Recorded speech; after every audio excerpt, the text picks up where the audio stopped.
Alright, so yan na mga kasipa, ang napakalupit, pinaka-final project natin. Okay, so, you know, blink, ang lupit ng likod, buhay na buhay. Liwanag ng loob, plus maliwanag yung likod. Kulay nilagay natin mga kasipa kasi motif niya, white, red. You know.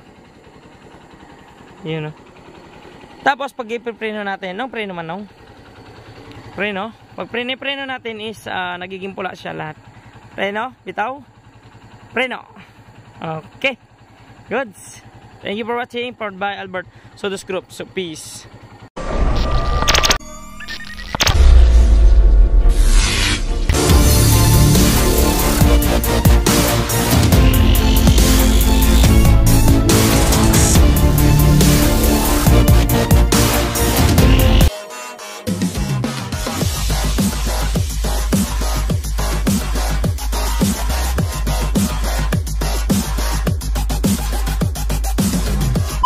Kasi pa yung before natin. So, kinalas na natin siya lahat. Ngayon, ang gagawin natin is papalitan natin ng LED lahat yung harap na yan. Saka sa likod, saka yung kanyang signal indicator. Tapos, double contact, ipo-full wave natin. Many driving lights, PIA horn. So, ito yung ano natin. Before. Ayan. So, yan yung before. LED pa. Signal lights, LED lahat ng tail light. Gagawin natin puro LED. Tapos dual contact na ilaw sa ilaw sa loob. So bulb pa din. Okay? So gagawin natin. Sasalpakan natin siya ng LED ngayon. Alright. So ito yung before pa natin. So kasalukuyan natin winawiringan yung Barak 175. So i-upgrade natin yung kanya charging system. Tapos ito yung mga wirings niya ulit. Yan yung ilalagay natin lahat ng triggering na gagawin natin dito sa motor na to. So, tabayanan nyo lang mga kasipa. Mamaya is tatapusin na natin to. Ito yung mga before natin. Ilaw yung isa. Ayan. So, liwanag. Okay. So, ito yung before. I-install na natin yung iba. Kasipa, ito yung before natin. So, balang ginawa ko is i-install na natin yung mga wirings kung saan papunta. So, ito yung mga wirings na ginamit natin. Pure Japan. So, ang dami natin dinagdag yan, no? So, as you can see, makikita nyo lahat yung mga wirings kung paano mag-wiring si Kasipa. So, ganyan siya kalinis. Ganyan, no? So, ganito na. Pwede na to. Ganyan. Takpan na lang natin ng tangke dyan sa ibabaw. Yan, mga Kasipa. So, eto, may mga kanya-kanya kung saan papunta na. So, ang kailangan ko na lang dito is isa na lang. Ikakamada na natin kung saan malinis siya na part, ano? So, as you can see, ayan. Yung pinagana natin dyan, mini driving lights version 3, PIA horn, stock horn, reversible passing, horn with reversible passing, tapos domino Honeywell switch, lahat ng ilaw dun sa kanyang sidecar, park light, tail light, headlight, signal lights left, signal lights right, tapos ilalagyan natin ng auxiliary dun sa ibabaw, tapos yung mga ilaw na LED dyan sa loob ng sidecar, sa loob, tapos dito sa loob dito. Ayan. So, yan ang mga Kasipa. So, nakita nyo naman yung mga wirings kung gaano kadami ang ilalagay ni Kasipa. Solid yung wire. Tapos yung linis yung hahabulin natin. Hindi lang siya basta-basta wirings. Ayan. So, update lang about sa domino Honeywell switch. So, ngayon lang ako naka-encounter ng mali yung wiring. So, sa dami ng in-install natin is wala tayong nagiging problema. So, nagkaroon ako ngayon ng encounter kung saan bumase ako sa color coding pa rin sa dati is nagbago siya ng kulay. So, kagaya nito, itong dalawang ito is trigger ng loud horn, yung kulay green na buttons. So, naging ano yan, naging kulay blue at saka naging kulay ano siya, ito. Yan, so yan yung naging dilaw. So ang layo na ng kulay. Yung dilaw na yan is dating nandito yan sa may switch na yan. So nandun na siya, nagpalit yung kulay niya. Tapos dun sa trigger na common ng signal lights is naging blue at saka red. So dati yan is hindi yan ganyan. Red na may black yan dati. So ngayon naging blue red siya. Ayan. Tapos yung brown na green, tama na lahat. So yun lang. Common ng signal lights, red na may blue, tapos yung common ng loud horn, dapat yung kulay green is naging siyang yellow na may red. So which is wala dapat yung mga wire na yan nandyan. Nandito dapat sa yung mga wire na yan. Okay? So nandito dapat yan sa part ng ito, yung wiring color coding yan. So nandun siya, lumipat siya doon. So ingat kayo mga master. So siguro mas maganda color coding and then i-check nyo sa isa yung terminal pin kasi for safety. Baka mamaya is magkamali tayo or meron tayong malagyan ng masilan is magkaroon ng short circuit. So advice lang to mga master, update. Thank you. Na mga kasipa, ito na yung finished project natin. So time check, ginawa natin ito ng 9 AM, so 9 PM nagawa. So nasa 12 hours natin siya ginawa, no. So ang ginawa natin dito is pinol wave natin, upgrade charging. Tapos pinalitan natin siya ng battery para lumaki kasi marami na siyang load. Tapos puro bumili yung kanyang stoplight, tail light. So nagpalit tayo ng dalawang LED doon kasi kinakain ng drop voltage yung kanyang kurente. Okay? So ito yung mga protection circuit. Dito natin siya nilagay sa part na yan, you know. Tapos ito yung socket kung saan pag tinatanggal natin yung cover dito, ito yung nilalagay para hindi tayo putol ng putol. Ayan. So ito yung wirings, protection circuit. Punta dyan. Tapos naka full wave. Punta rito. Tapos ito punta yung wirings. Okay.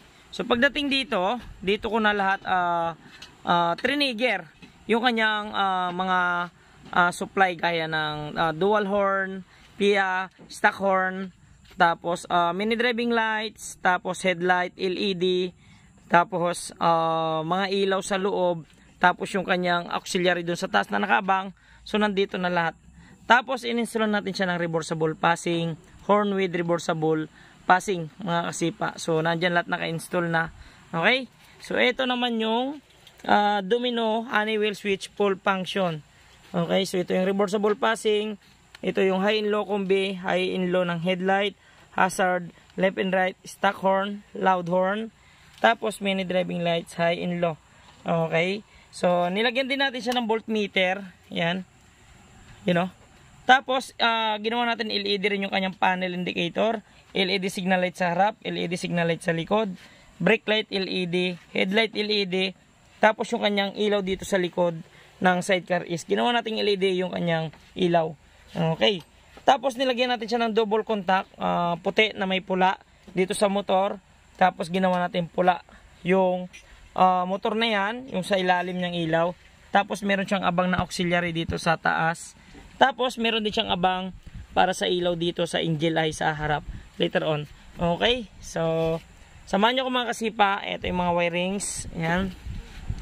So, as you can see, napakadami nating in-install. Yan yung mga wirings. Napakalinis. Mga kasipa. Tapos, nandito is safety. Okay? So, ayan. Ito yung mga wire. Pumunta sa kanyang sidecar. So, napakalinis. Ayan. So, hindi siya lata. Okay? So, dito naman yung kanyang mini driving lights. Mga loads, eto mga kasipa. So 6 LED headlight, tapos yung mini driving lights, yan. Tapos LED. Tapos dito ko na rin nilagay yung kanyang busina. Ayan. So dito ko siya nilagay para hindi siya masyadong kita, at saka simple lang din. Okay. So ngayon ang gagawin natin is ito-try naman natin siya. Ilalagay na natin yung tangke. Okay. So susi natin. Ayan, lalagay muna natin yung tangke and then try na natin siya lahat mga kasipa. So ito yung unang andar natin. Mga kasipa, ito yung finished project natin dito sa Barako 175 na to. So na full wave natin. Tapos ngayon, ititesting naman natin yung mga domino Honeywell switch nya. Ayan. So yung dilaw, passing, yung nasa taas, high and low ng mini driving lights combi. Tapos ito is mini driving lights, tapos headlight, hazard, left and right, stock horn, loud horn. Ayan. So, so tatry na natin siyang isusi, tapos pandarin natin siya ngayon mga kasipa. Sige. Pre, susi man. Sige, pandaram. So meron siyang 12.8 volts. Sige, start. Pandar natin. Pandar mo. Unang andar ng motor. Ayan. So 15.0, So ang ganda ng kanya charging system. one click simula kanina mga kasipa, ginawa natin 9 AM, so ngayon is 9 PM na. So nasa 12 hours natin siyang ginawa. Ayan o. So shout out kay Craig, ayan o, yung kasama ko mula kanina. Pre, shout out muna. Oy, Jeremy Manan. Ayan si Kuyang, ginabi na siya sa kakantay lang sa atin. Ayan. So ngayon, titistingin naman natin siya ngayon. So dito ko nilagay yung kanyang mga switch. Ayan o, 4 na switch, dyan natin siya nilagay ngayon. Okay. So try natin isa-isa mga kasipa. Alright. Yan. Okay. So try natin siyang lip signal. Ayun o. So as you can see. Okay. Yan. So naka-lip signal na siya mga kasipa. Ayan. Shout out kay Sir Maluni Bergonya family. Ayan. Shoutout sa inyo sir. Yan. So yung owner natin is nasa ibang bansa pa mga kasipa. So solid yung tiwala at suporta ni sir. Pinagawa niya talagang alaga niya kahit wala siya dito. So talagang napakalupit ng alaga. Ayan. So left signal. Ito naman yung kanyang right signal. Yan. So yan naman yung kanyang right signal mga kasipa. So yun o. Okay. Liwanag. So ngayon naman tatry naman natin yung kanyang hazard. Ayan. So yung kanyang hazard functionable pa rin siya kahit naka-hazard na kasi naka-modification na yan. Alright. So, you know, lupit mga kasipa, no? Ayan. You know. Tapos nag-hazard din yung kanyang likod. Ayan, no? So, lupit. Ayan, no? Hazard din. Ayan, lupit. Tapos ngayon mga kasipa is tayo natin yung hazard. Ito naman yung kanyang stock horn. Yan. Tapos ito naman yung kanyang loud horn with reversible passing. So bakit nga siya reversible? Kasi every time na bubusina tayo, meron siyang passing continuous. So ito siya. Busina, patay. Yan o. So yan. So meron. Tapos pag nakalo ng mini driving lights, kita nyo naman, you can see is kulay dilaw. Okay. Meron pa rin siyang passing. Pag naka-high, kulay puti, meron pa rin siyang passing. Tapos high and low combination trigger, meron pa rin siyang passing. Okay? So, dilaw at saka puti, meron pa rin passing yan. Yan. So, kompleto siya. Okay? So, ito naman yung kanyang passing reversible sa itaas. Ito siya mga kasipa. Ayan. Yung kanyang passing. So, every time na pinipindot ko yan, may passing yan. So, heto. Passing. Ayan o. Passing. Pag naka-low, may passing pa din. Pag naka-high, may passing pa din. So, ibababa natin yung kanyang mini driving lights kasi masyado mataas. Okay? So, pag high and low sabay, dilaw at saka puti, mayroon pa rin siyang passing. Ayan. So, continuous siya mga kasipa, no? Ito naman yung kanyang headlights. Ayan o. Ayan. So kulay pula yung nilagay ko kasi pula at saka puti yung kanyang motif. Kaya nilagay natin is pula. Ayun o. Yan yung kanyang headlight low. Ito naman yung high. Low, high, mini driving lights low, mini driving lights high.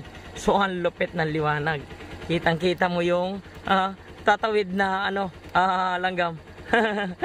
Ayan. So ito naman yung kanyang mga ilaw sa loob na nilagay natin is via remote control. So ordinary LED may remote siya. Ito. So first switch, yan yung sa motor, kulay puti. Yan. So kulay puti yung nilagay natin sa motor.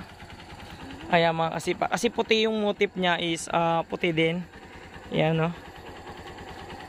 Tapos pag nagpreno tayo is nagiging pula.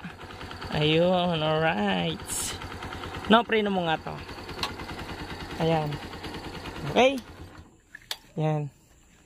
Tapos, start natin. Start mo nga, no? You know. So, kulay puti.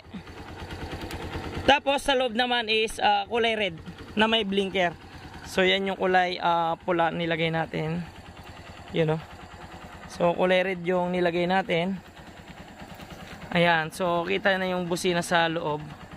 Tapos meron siyang blinker sa loob. You know. Ayan. Ang lupit ng alaga. So, nilagyan natin siya ng blinker, ordinary LED. So, iba't iba rin yung klase ng LED na nilagay natin. Ayun o, sipa. Ayan. So, nagbliblink siya. Mayroon siyang iba't ibang klase ng design. Depende sa'yo kung ano yung gusto mong blinker. Ayan. So, naka-remote yan. Ayan o. Hanapin natin yung remote. Ayan o. So, nandito yung remote niya, mga kasipa. So, try natin siyang steady. Ayan. So, pag steady siya, ganyan siya. So, wala siyang blinker. So, steady lang siya sa ganyan. Pwede rin natin siyang patayin. Ayan. So, patay din. Ayan o. Buhay, patay. Okay? So, maghanap tayo ng ibang design. Ayan. So, mabilis yung blinking niya. Next. Ayan o. So, next. Ayan. So, ayan yung isang blinking. So, maghanap pa tayo ng iba. Ito yung mabilis. Hyper Flash. Ayan. You know. So, meron siyang design na ganon. Ayan. You know. So, lupit nung sasakyan ni Sir Begonia. Tapos, i-switch naman natin yung ilaw sa loob. Kulay puti yung nilagay natin. Alright. So, ito naman yung pangatlo. Ayan. So, bukas na yung ilaw niya sa loob. Yan o. Puti ang nilagay natin kasi napakalinis ng kulay puti, mga kasipa. Yan. Alright. So, puti. You know. So, nakikita niya, as you can see is, you know, kanyang loob. Yan yung wirings na ginawa natin. Pinasok ko doon, tapos pinasok ko doon. Siyempre, naka-protection hose yan, yung flexible hose para safety. Tapos, yung nasa ibabaw, eto. So, abang lang yan. Itatago na lang yan sa ilalim pagka nilagay na. Okay? So, naka-pre-wheel yung nasa ibabaw, kaya nakalabas pa. Tapos, sa gilid is, yan na, hindi halata.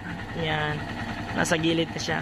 Alright. So, ang ganda ng Barako 175. Ayun, mga kasipa. So, puti yung nilagay nating motif, tsaka pula. Kasi yung linings niya is pula. Tapos, yung kulay niya is puti. You know.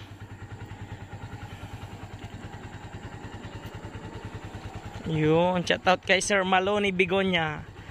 Ayan. So, yan yung kanyang pula. Nilagay natin. You know.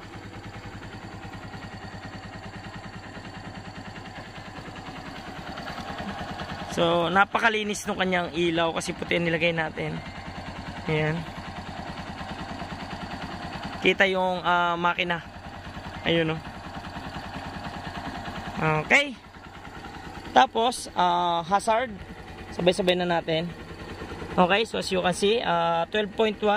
Bukas lahat ng ilaw. Tapos, mini driving lights low. 12.2. 12.0. So, bukas lahat. Ayan, no? So, ganyan kaliwanag yung kanyang headlights saka mini driving lights. Ayan. No, isaksak mo nga yung panghinang ko. Ayan, sipa. So, ang liwanag, mga kasipa, no? You know? So, lalagyan pa to ng eagle eye sa harap. So, nakabang na rin yung kanyang wirings dyan sa harap. Lalagyan na lang ng eagle eye yan. Tapos, doon sa ibabaw, lalagyan na lang ni sir. So, nakabang na rin yung wirings doon. So, ready sa plug na lang siya. Ready to plug na lang.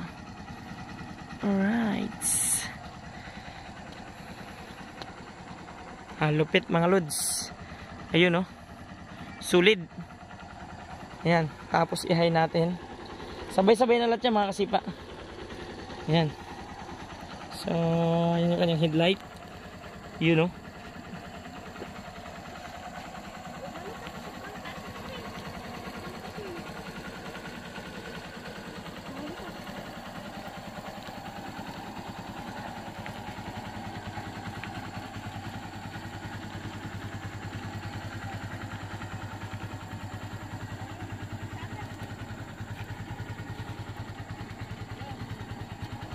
Pa-subscribe ng YouTube channel natin, mga kasipa, Albert Lagisma TV. Ayan. So, complete yung mga ilaw niya. Bombilya. You know. Masaksak na. Kanginang. You know. So, okay na, mga lods. So, naging pula siya every time na magpre-pray na tayo. Ayan. Okay. So thank you for watching, powered by Albert Sudus Group. So yan yung mga sample nung gawa natin mga kasipa, no? Ang lupit ng alaga ni sir. Napakaliwanag. Ay, yung baka gustong lumapit, kulay puti. Ayan, so you know. Tapos nag-reflect yung baka, sinangdusang dunat. Ayan, so yan yung napakaliwanag niyang harapan. So bukas lahat, sabay-sabay lahat yung mga kasipa is 12.0 to 12.2. So 12.1, dyan naglalaro siya. Ayan, napakaliwanag, solid na solid ng bato. Okay, functionable lahat. Alright. Tapos, naka-neutral, naka-high, naka-placer. Ayan, tapos kulay pula nilagay ko rin sa kanyang harap para mas astig. Diba? Simple lang siya mga kasipa. Wala siyang makitang LED. So, puro mga neon mga nakalagay sa likod niya.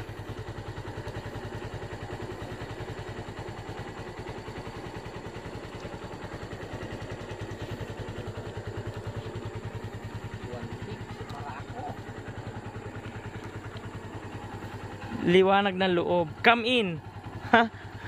Come in, bullseye. Alright. Okay. So, ilagay na natin yung upuan niya mga kasipa. And then, pwede na ito. Finish project na. Alright.